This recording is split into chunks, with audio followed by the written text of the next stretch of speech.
توفي شرطي برتبة ضابط ليلة الأحد الاثنين، فيما أصيب شخص آخر بجروح متفاوتة الخطورة جراء حادثة سير وقعت على الطريق الوطنية رقم 9 ضمن النفوذ الترابي لجماعة الحساسنة بإقليم برشيد.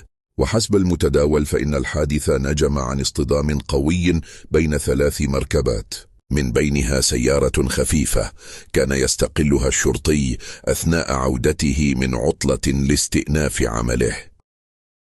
بالدائرة الأمنية الأولى بالمنطقة الإقليمية قلعة السراغنة، حيث فارق الحياة على الفور.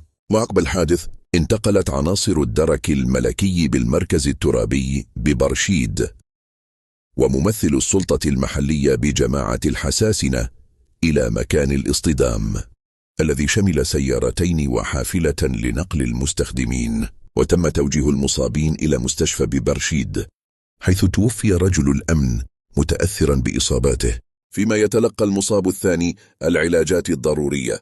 وأمرت النيابة العامة المختصة بالمحكمة الابتدائية ببرشيد بنقل جثمان الضابط إلى قسم حفظ الجثث، مع فتح تحقيق في الحادث لتحديد المسؤوليات وترتيب الجزاءات القانونية